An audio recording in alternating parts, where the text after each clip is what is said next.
Back to the magician's nephew. This is chapter 8, the fight at the lamppost.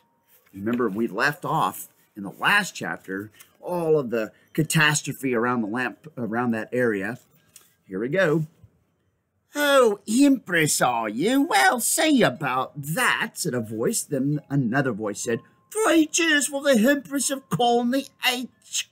And quite a number joined in.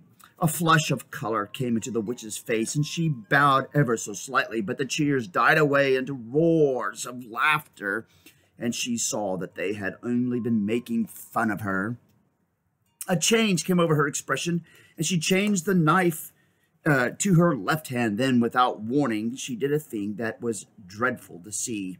Lightly, easily, as if it were the most ordinary thing in the world, she stretched up her right arm and wrenched off one of the crossbars of the lamppost. If she had lost some magical powers in our world, she had not lost her strength. She could break an iron bar as if it were a stick of barley sugar. She tossed her new weapon up in the air and caught it again, brandishing it, and urged the horse forward. "Now's my chance," thought Diggory. He darted between the horse and the railings and began going forward. If only the brute would stay still for a moment, he might catch the witch's heel. As he rushed, he heard a sickening crash and a thud. The witch had brought the bar down on the chief policeman's helmet. The man fell like a ninepin. "Quick, Diggory! This must be stopped," said the voice beside him. It was Polly, who had rushed down the moment she was allowed out of bed. "You are a brick," said Diggory. "Hold on to me tight. You'll have to manage the ring. Yellow, remember. And don't put it on till I shout." There was a second crash, and another policeman crumpled. There came an angry roar from the crowd. "Pull her down! Get a few paving stones! Call out the military!"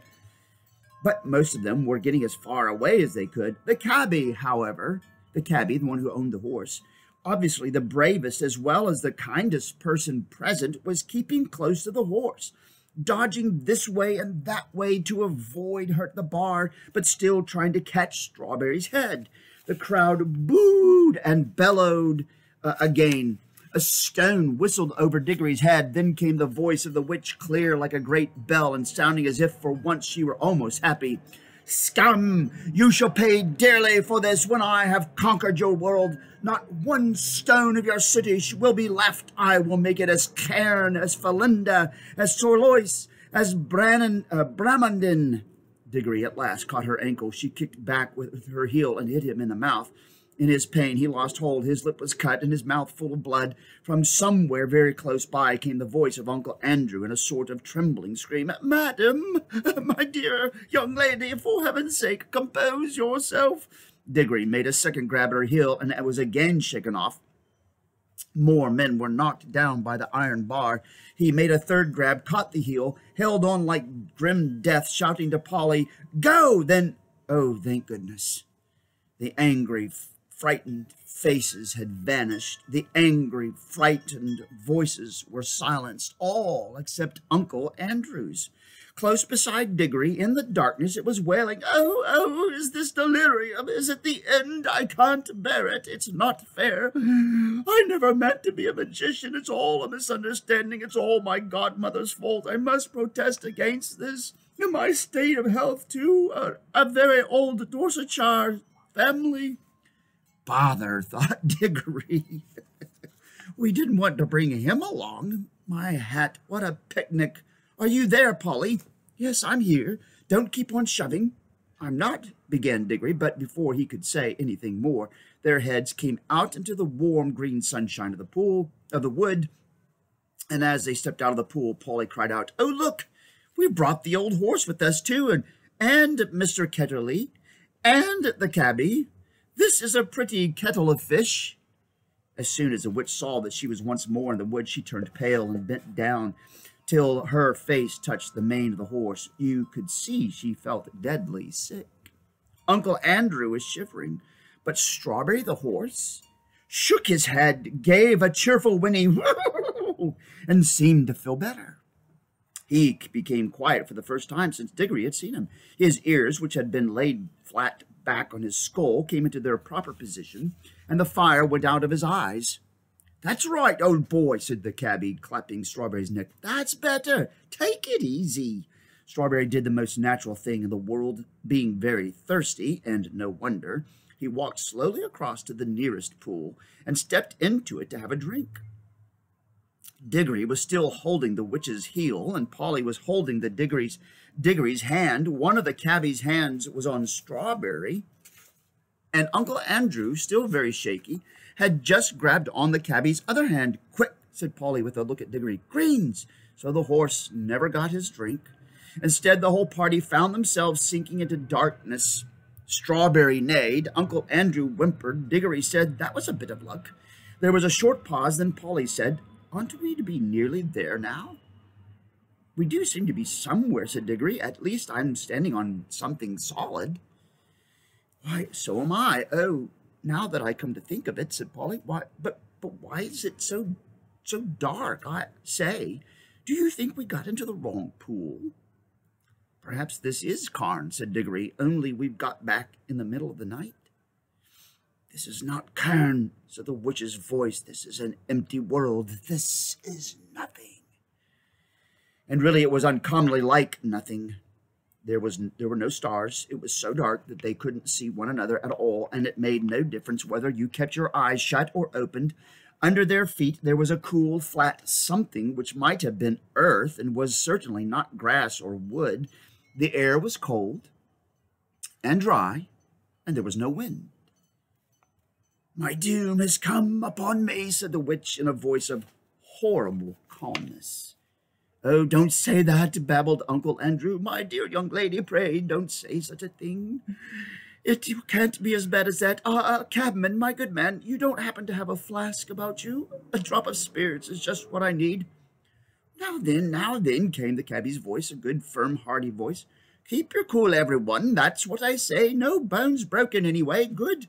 Well, there's something to be thankful for straight away, and more than anyone could expect after falling all that way. Now, if we've fallen down some diggings, as it might be for a new station on the underground, someone will come and get us out presently, see, and if we're dead, which I don't deny it might be, well, got to remember that worse things happen at sea, and chaps get to die sometime, and there ain't nothing to be afraid of if a chap's led a decent life, and if you ask me, I think the best thing we could do to pass the time would be to sing an hymn. It's a British way of saying hymn. M.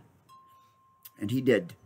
He struck up at once a harvest Thanksgiving hymn, all about crops being safely gathered in. It was not very suitable to a place which felt as if nothing had ever grown there since the beginning of time, but it was the one he could remember the best. He had a fine voice, and the children joined in. It was very cheering. Uncle Andrew and the witch did not join in. Towards the end of the hymn, Diggory felt someone plucking at his elbow, and from a general smell of brandy and cigars and good clothes, he decided that it must be Uncle Andrew. Uncle Andrew was cautiously pulling him away from the others. When they had gone a little distance, the old man put his mouth so close to Diggory's ear that it tickled, and whispered, "Now, my boy, slip on your ring. Let's be off." But the witch had very good ears. "Fool," came her voice. "Have you forgotten that I can hear men's thoughts? Let go the boy. If you attempt treachery, I will take some such vengeance upon you as never was heard of in all the worlds from the beginning." "And," added Diggory, "if you think I'm such a mean pig as to go off and leave Polly and the cabbie and the horse in a place like this, you're jolly well mistaken." "You are a very naughty, impertinent little boy," said Uncle Andrew. "Hush," said the cabbie. They all listened. In the darkness, something was happening at last. A voice had begun to sing. It was very far away, and Diggory found it hard to decide from what direction it was coming. Sometimes it seemed to come from all directions at once. Sometimes he almost thought it was coming out of the earth beneath them. Its lower notes were deep enough to be the voice of the earth itself. There were no words. There was hardly even a tune, but it was beyond comparison the most beautiful noise he had ever heard. It was so beautiful he could hardly bear it. The horse seemed to like it too. He gave the sort of whinny a horse would give if, After years of being a cab horse, it found itself back in the old field where it had played as a foal, and saw someone whom it remembered and loved coming across the field to bring it a lump of sugar. "God," said the cabby, "ain't it lovely?" Then two wonders happened at the same moment. One was that the voice was suddenly joined by other voices, more voices than you could possibly count. They were in harmony with it, but far higher up the scale, cold, tingling, silvery voices. The second wonder was that the blackness overhead all at once was blazing with stars. They didn't come out gently one by one as they do on a summer evening. One moment there had been nothing but darkness. Next moment, 1,000 points of light and of light leaping out, single stars, constellations, planets brighter and bigger than any in our world. There were no clouds. The new stars and the new voices began at exactly the same time. If you had seen and heard it as Diggory did, you would have felt quite certain that it was the stars themselves who were singing. And it was the first voice, the deep one, which had made them appear and made them sing. "Glory be," said the cabby. "I'd have been a better man all my life if I'd known there were things like this." The voice on the earth was now louder and more triumphant. But the voices in the sky, after singing loudly with it for a time, began to get fainter, and now something else was happening. Far away and down near the horizon, the sky began to turn gray. A light wind, very fresh, began to stir. The sky in that one place grew slowly and steadily paler. You could see shapes of hills standing up dark against it. All the time the voice went on singing. There was soon light enough for them to see one another's faces. The cabby and the two children had open mouths and shining eyes. They were drinking in the sound, and they looked as if it reminded them of something.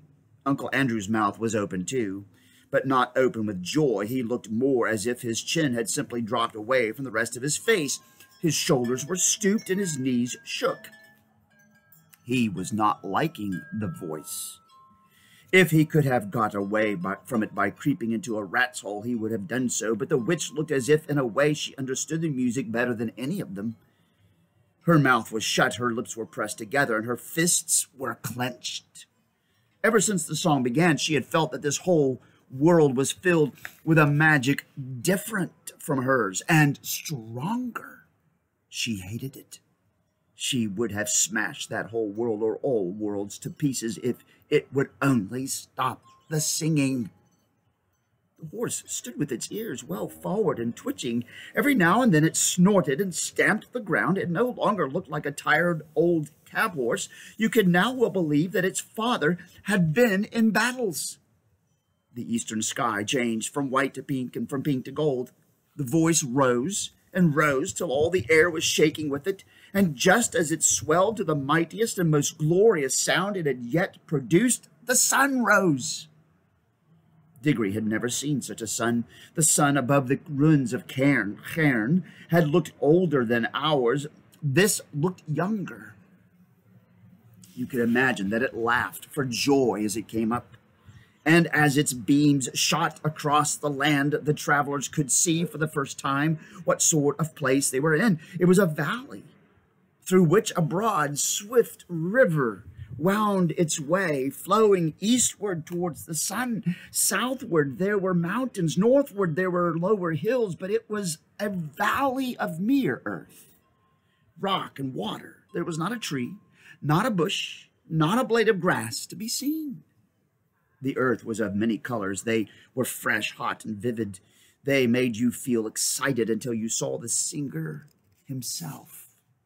The singer himself. And then you forgot everything else.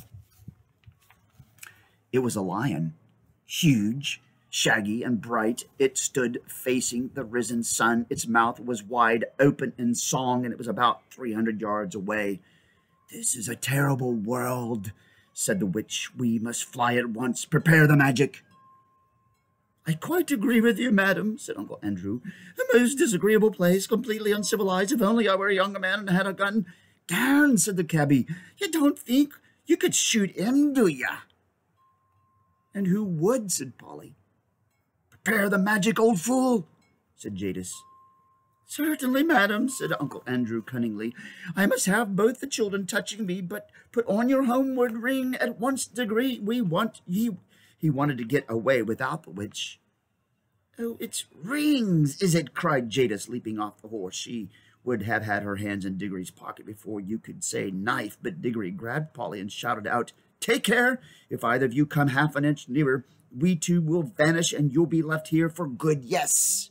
I have a ring in my pocket that will take Polly and me home, and look, my hand is just ready, so keep your distance. I'm sorry about you, he looked at the cabby, and about the horse, but I can't help that. As for you two, he looked at Uncle Andrew and the Queen, you are both magicians, so you ought to enjoy living together. Hold your noise, everyone, said the cabby. I want to listen to the music. For the song had now changed. I'm liking this book even more, and I've read it a bunch of times. That was The Magician's Nephew, and that was the chapter called The Fight at the Lamp Post. More later.